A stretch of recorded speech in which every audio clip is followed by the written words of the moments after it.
Good morning. Welcome to the Friday devotion. TGIF, right? Well, most people think that stands for Thank God It's Friday.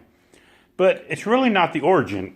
If you look inside of your shoe this morning, one or the other shoe, way down deep by the toe, you're going to see TGIF printed inside the shoe.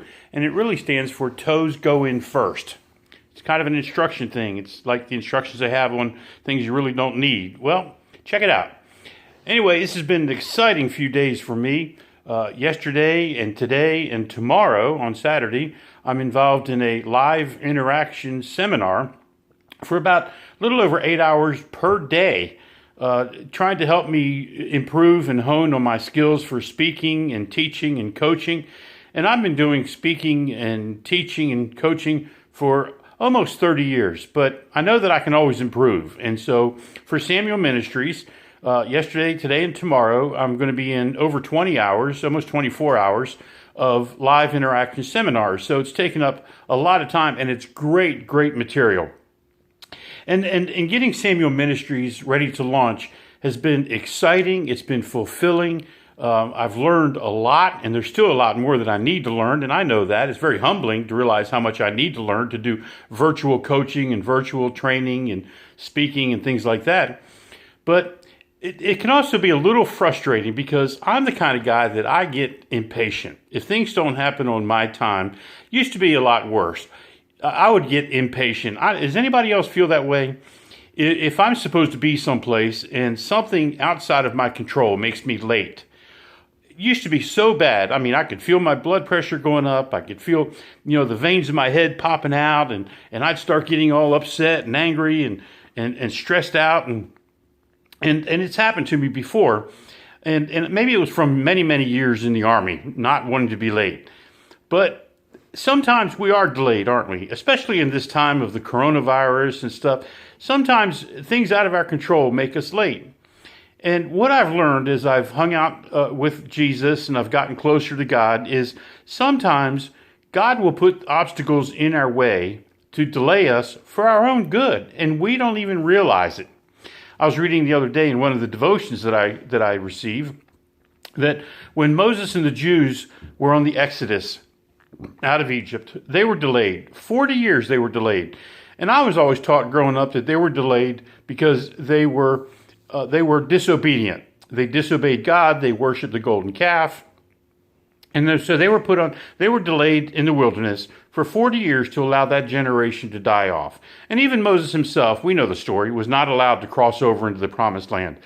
But in the devotion that I just read a couple of days ago, the writer said that the Jews were delayed because God put them on an outside course to stay away from the Philistines so that they wouldn't come under attack.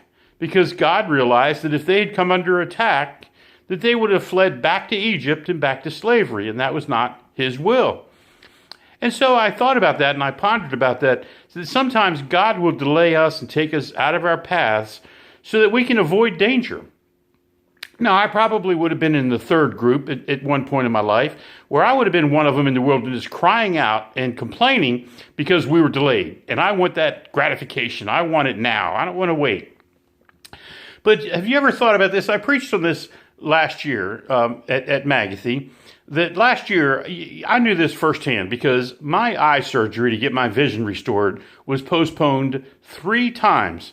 And it wasn't until the 4th time, many months after the original surgery was scheduled, that I eventually had the surgery.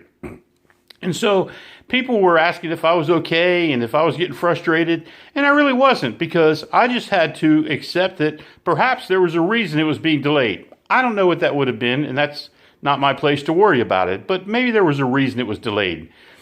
And so the 4th time, my surgery was finally performed, and then the healing was delayed. And we had complication. And finally, when they cleared my vision so that I could get my driver's license back and get my car back on the road, motor vehicles closed. And so I've had to learn to be patient.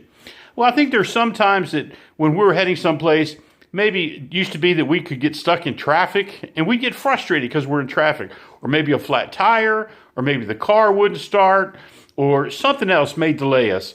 Maybe it's in those times that God is really looking out for us and taking care of us.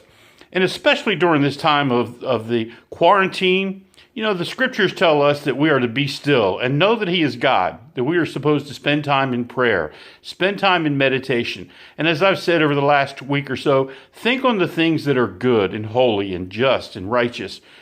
Maybe we could take this time that we're sequestered and we stay at home and we can't interact like we really want to really be still with God and let this be a blessing to our relationship with Christ.